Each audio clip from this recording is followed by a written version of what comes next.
Good morning and welcome to this month's update of USD 393 for the month of March. It's hard to believe that it is already March. We've had lots of exciting things going on in the elementary school.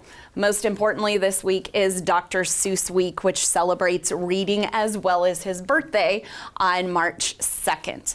I'm here with Mrs. Hauser. She is our fourth grade teacher. She teaches reading, language, arts to the fourth grade students as well as her homeroom social studies. So one thing that we have been gearing up for is state assessment. So there's lots of prep work going into that, lots of things that have to be covered. And we all know as students, we learn best when it's something that we enjoy or something that we really like. So one way that Mrs. Hauser has incorporated that into her classroom is by passion projects. So welcome, Mrs. Hauser. This is her first year here with us, and I know her students have really enjoyed her, and we've enjoyed her. So tell me a little bit more passion projects. What is a passion project? Sure. Well, a passion project is something that the students get to choose a topic of their choice that they're interested or passionate about. And our standards ask that the students learn how to incorporate discovery learning through research, and they need to build knowledge through investigation, and then they need to add that into some sort of a presentation. And that can include technology or not, but they need experience speaking in front of people and presenting information that would be relevant to the audience. And oh, go ahead. What kind of research do they do? Do they go to the library and get books? Do they do use technology? Sure. What do you encourage them to do as far as research? Well, they actually have to do both of those things. So thankfully, we are an awesome one-to-one school, and they all have iPads that they can do research on their iPads for, and we talk a lot about what's a credible website and what is not. And we talk about how we need to cite our sources because we can't ever copy anybody else's work. And then it's also a requirement that they have to go to the library, whether it be our library here or the Solomon Library, wherever they can find a print copy of a book or a newspaper article or a journal entry. But they have to have both types of information, both print and digital. Excellent. Do they work individually? Do they do this as a group? How is that decided? Do you assign it groups to them, or say you're doing it individually? This is a really neat aspect that we have the opportunity to do because the kids have quite a bit of freedom. So I allow them, if they want to work with a partner, I allow them if they would prefer to work alone. They get to choose their presentation manner, however they want to do it, whether it's a poster or a speech or a video or an iMovie or a demonstration in front of the class or a keynote or a PowerPoint. It's kind of up to them. Up to them. And so, well, that's awesome. Do they just do it to be doing it to have fun? Is there a grade? And if so, how do you grade that where there's so many different possibilities for them to present this? Sure. Well, it's definitely graded, and I think my students would agree that this is probably one of the most engaging, most enjoyable ways that they have learned content through at least our class together. Because they're so engaged, they get to research and learn about something that they love, and so their information sticks, their knowledge sticks, and their skill set as they learn how to research through nonfiction information sticks.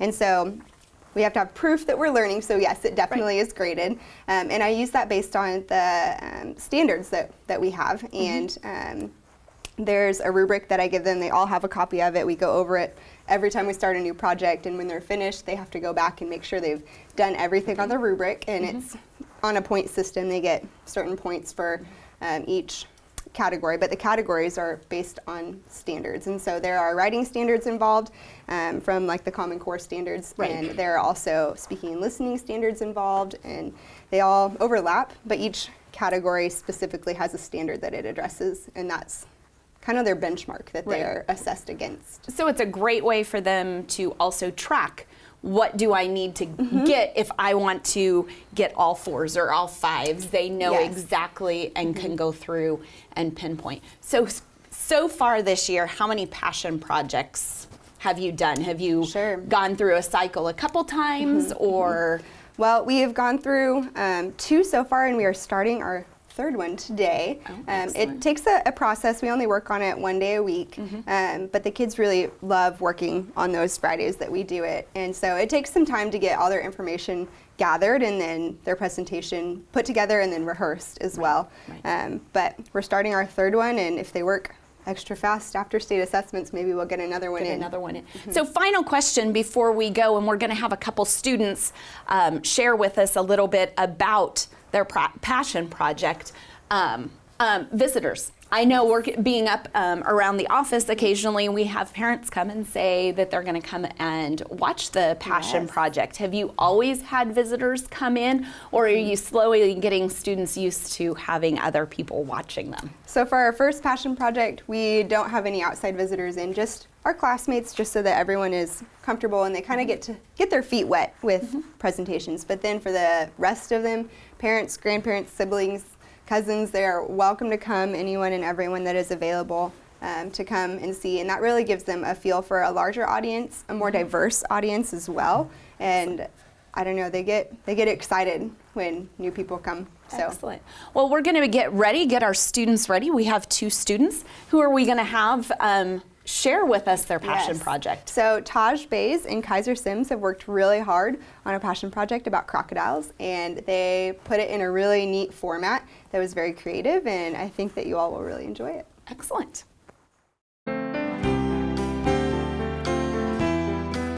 Stop into the City of Solomon. A nice place to visit, a better place to live. West Plaza Country Mart, your friendly community grocery store. Now with online grocery shopping for home delivery or in-store pickup. Call, click, or stop in today. Be the belle of the ball when you shop Abilene Bridal and Formal Wear, offering elegant evening dresses and tuxedos for all occasions. Abilene Bridal and Formal Wear, where dreams come true. At Eagle Communications, we're proud to provide the communications services you need to get the most from today's technology. Our employee owners make it happen. We're part of your community, and we take pride in delivering excellent customer service. If you ever have a question, give us a call. We're here to help. Eagle Communications, our community connected. Welcome back. We are here to see a passion project in action. I've got Taj here and Kaiser. They are going to share with us about their passion, some crocodiles. So stay tuned and enjoy. Hello everybody, we are here with the famous Dr. Sims, a crocodile enthusiast. Hi, today I'm going to teach you about the most recent crocodile facts. Yes, it's a pleasure to meet you. How are you doing today? Quite horrible. A poacher shot both of my crocodiles. Well, that stinks. I know, right? Oh, yeah. Well, back to the crocodile facts. Did you know saltwater crocodiles mainly stay in saltwater, but most crocs go in both freshwater and saltwater? Sorry, we have a commercial break. Be right back. Okay, now back to Dr. Sims. Please continue.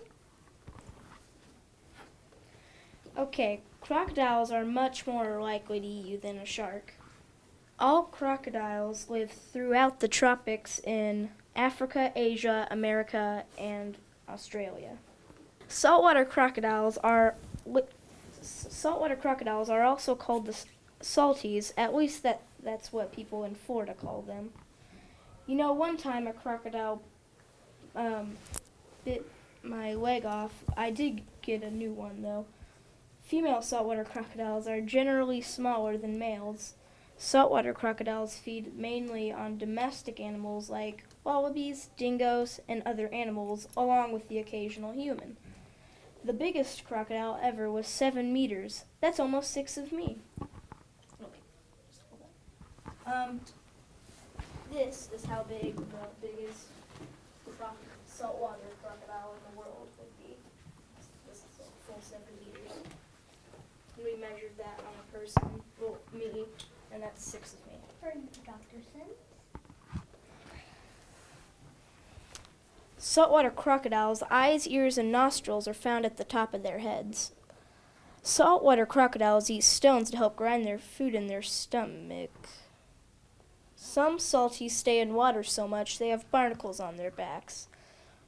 Unlike most crocodiles, the Australian saltwater crocodiles live their entire lives in saltwater. Okay, everybody, end of show. We really hope you like the new show. We also have a YouTube channel, so don't forget to like and subscribe for more videos and TV shows. So, bye! You guys did an excellent job. So whose idea was it to do crocodiles? Well, I had the idea, and he was like, "Ooh, I had the idea, and Taj decided that was a good idea, so we both just wanted to do it. I wrote the script, and he made a cool crocodile poster, but he took that home, so we couldn't have it here. So Taj, what is one thing that you learned about crocodiles that you didn't know ahead of time? First of all, that pretty much now saltwater crocodiles are my favorite, and they're very interesting. Okay, and Kaiser, what did you learn that you didn't know before? What I learned that I didn't know before was that the biggest one was 7 meters, and, where was that? Oh, female saltwaters are generally smaller than males. So do you think by doing these passion projects, you learned more than if you would just go and read about this in a textbook? Yeah. By being able to find what you wanted? How about you, Taj? I think, yeah.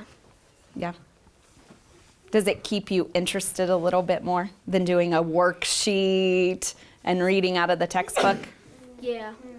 Well, thank you, gentlemen, for sharing with us your passion project. When we return, we're going to have a little bit of information about the upcoming kindergarten roundup at the end of the month, so stay tuned. At Eagle Communications, we deliver what matters to your business. Our services are fast, reliable, secure, and competitively priced, giving you more value for your hard-earned business dollar. With Eagle Communications, you're not just another number, you're part of our business family. And we deliver peace of mind with local technicians who provide dedicated system monitoring and support. Connect to something better. Call Eagle Communications and let's talk about what matters to your business. Around here, we believe in local values like hard work, family time, or a fair price on reliable internet from a local company. That's why Eagle Communications delivers great local values, like a range of internet options to fit your family's needs. Fast and consistent enough to power everyone's devices at once. All at reasonable prices we're proud to offer our friends and neighbors. Ready for better internet? Give us a call or visit eaglecom.net and discover our local values today. Welcome back. At the end of the month, on Friday, March 31st, we are going to be having our kindergarten roundup, but it's going to look a little bit different this year. This year, we have implemented all-day, 5-day-a-week preschool. So in order to get some information about those kids, we want to encourage all 4-year-olds to also come to the roundup. So this year, it is going to be a preschool and kindergarten roundup. So anybody that will be 4 or 5 beginning September 1st of 2017 are encouraged to come to this roundup. At the roundup, they go through a series of different screenings. Some of them include language arts skills, concepts, and motor skills, as well as have the opportunity to meet the teacher and just get a tour of the classroom. We set up times from 9 to 5 o'clock for kids to go through this screening. Parents, please bring your kids to this screening. You'll have an opportunity to fill out a little survey while we take your student through the different areas of the screening. It is best if we set up a time for you. You can call our office at 785-655 2521, and Miss Becky can set up a time that works with your schedule. At this, we also will end up collecting immunization records and birth certificates if you bring that, and that alleviates some of the paperwork that you have to do at enrollment at the beginning of the year. So please, if you or someone you know has somebody who will be 4 or 5, please call our office so we can see you at Roundup on Friday, March 31st. Again, our phone number is 785-655-2521, and I look forward to seeing everybody there.